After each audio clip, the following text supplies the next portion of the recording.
কি দরকার আপনার? আমি প্রায় সময় বলি, আজও বলছি, কি দরকার আপনার যেটা আপনার রবের কাছে নাই? এমন একটা জিনিস দেখান আপনার দরকার যেটা আপনার রবের কাছে নাই। আপনার রব দিতে পারে না, আপনি বলবেন যে না, এমন কোন আমার চাওয়া নাই যেটা আমার রব পূরণ করতে পারবে না, আমার সমস্ত চাওয়া আমার রব পূরণ করতে পারে। তাহলে এবার এই কথাটা শুনে নেন, যেহেতু আপনার চাওয়া সব রবে পূরণ করতে পারে, আপনি রবের হয়ে যান না, রবের হয়ে যান না, রবের হয়ে যান না। কোরআনের ভাষায় বলতে গেলে সিবগতাল্লাহ, আল্লাহর রঙে রঙিন হয়ে যান, আল্লাহর রঙে সেজে যান, আপনার কিছু কমতি হবে না। আপনি যদি পাহাড়ের গুহায় বন্দী হয়ে যান, জগৎ বলবে আমরা কেউ চিনি না তাকে, জগৎ বলবে খুঁজে পাচ্ছি না তাকে, আপনি বলবেন কাউকে পাচ্ছি না, রবে বলবে বান্দারে চিন্তা করিস না, লা তাখাফ, ভয় করিস না, ইন্নাল্লাহা মানা।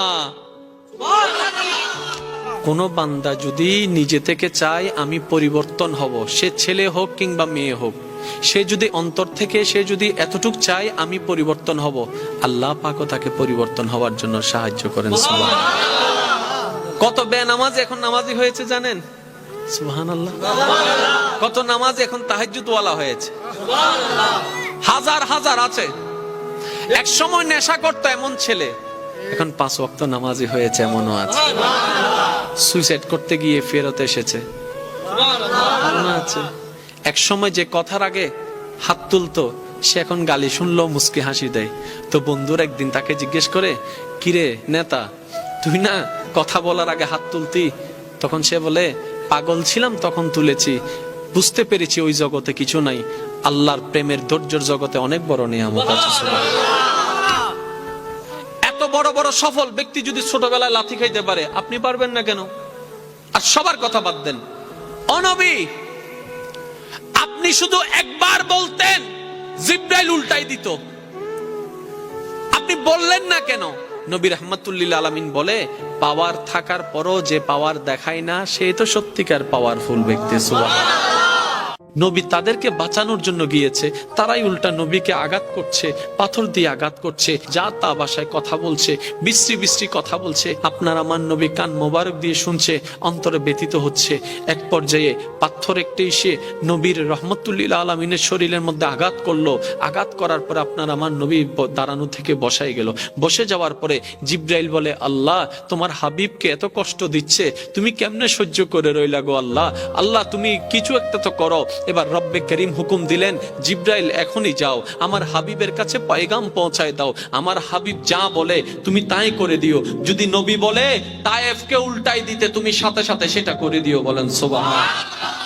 এবার জিবরাইল চলে আসলেন নবী রাহমাতুল লিল আলামিনের কাছে, আপনার আমার নবীর কাছে, মায়ার নবীর কাছে, মহাব্বতের নবীর কাছে, মানবতার শ্রেষ্ঠ উদাহরণ নবীর কাছে। ওই নবীর কাছে আসার পর জিবরাইল বললেন, ইয়া রাসূলুল্লাহ, এইভাবে আঘাত করলো, তাদের এত বড় সাহস, তাদের এত বড় স্পর্ধা, আপনাকে আঘাত করে আমি জিবরাইলের সহ্য হচ্ছে না। আপনি নবী শুধু একবার হুকুম দেন, একবার হুকুম দেন, যারা আঘাত করেছে সবাইকে শেষ করে দিব, যারা লাগিয়ে দিয়েছে সবাইকে শেষ করে দিব, এমনকি এই এলাকাটাকে আমি উল্টাই দিব, এটাকে পৃথিবীর মানচিত্রে আর কেউ দেখতে পাবে না, এমন ভাবে রাগেও গেলেন জিবরাইল আলাইহিস সালাম।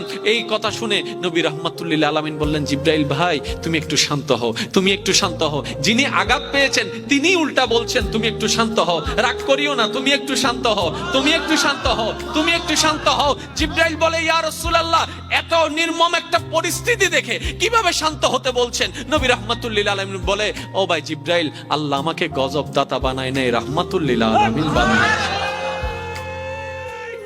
যতক্ষণ খাওয়াইতে পারবেন ততক্ষণ আপনি ভালো, যতক্ষণ আপনি দিতে পারবেন আপনার মতো ভালো আর কেউ নেই, যতক্ষণ আপনি কল দিতে পারবেন আপনার মতো ভালো আর কেউ নেই, যতক্ষণ আপনি তেল মারতে পারবেন আপনার মতো ভালো কেউ নেই, যতক্ষণ আপনি পাম মারতে পারবেন আপনার মতো ভালো কেউ নেই, যতক্ষণ আপনি রাতের ঘুম হারাম করে সকালবেলা উঠে রান্না করতে পারবেন আপনার মতো ভালো কেউ নেই, যতক্ষণ আপনি বলার আগে চা রেডি করে আনতে পারবেন আপনার মতো ভালো কেউ নেই, যতক্ষণ আপনি নিজের শরীরের ঘাম জড়ায় জড়ায় চুলার সামনে রান্না করতে পারবেন আপনার মতো ভালো আর কেউ নেই, যতক্ষণ আপনি নিজের ঘুম হারাম করে অফিস চাকরি ব্যবসা করবেন আপনার মতো ভালো আর কেউ নেই, যতক্ষণ বাসা ভাড়া দিতে পারবেন, বাজার খরচ দিতে পারবেন আপনার মতো ভালো আর কেউ নেই। 2টা মাস দেওয়া বন্ধ করেন, এই দুনিয়ার আপন মানুষগুলাই বলবে কি কইরা তোরাই ফেলছো। কিছু বলতে গেলে বলবে যে আকাইম্মার কথা বলার দরকার নাই, আকাইম্মার কথা বলার দরকার নাই, আকাইম্মার কথা বলার দরকার নাই। অনেক সময় তো মা বাপ পর্যন্ত এমন কথা বলতে মুখে আটকাই না, নিজের ছেলে মেয়েকে পর্যন্ত ছোট করে কথা বলে শুধু টাকা না কামানোর কারণে, পরিশ্রম করতে না পারার কারণে। বাবার ইনকাম কম থাকলেও ওই বাবা যতদিন বেঁচে থাকে সন্তানদেরকে কেউ আঙ্গুল তুলে কথা বলতে পারে না। কিন্তু যখন এই মাথার উপর থেকে বাবার ছায়া চলে যায়, যখন এই মাথার উপর থেকে আমার বোনের স্বামীর ছায়া চলে যায়, এই সমাজের যে বলতে পারে না সে মানুষও আঙ্গুল দেখাই দেখাই কথা বলে। সেজন্য মনে রাখবেন, বাবারা বড় নিয়ামত, স্বামী অনেক বড় নিয়ামত, বড় ভাই অনেক বড় নিয়ামত। কেনই বা হবে না? আল্লাহ তাআলা ওনাদেরকেই আপনাদের উপরে দায়িত্ব দান করেছেন। আমার বাবাকে আল্লাহ আমার দায়িত্ব দান করেছেন। তাহলে আমার জন্য আমার আল্লাহ হাজার কোটি বান্দার ভিতর থেকে যাকে অভিভাবক বাছাই করেছেন, ওনার মধ্যে দোষ খোঁজার অধিকার আমার।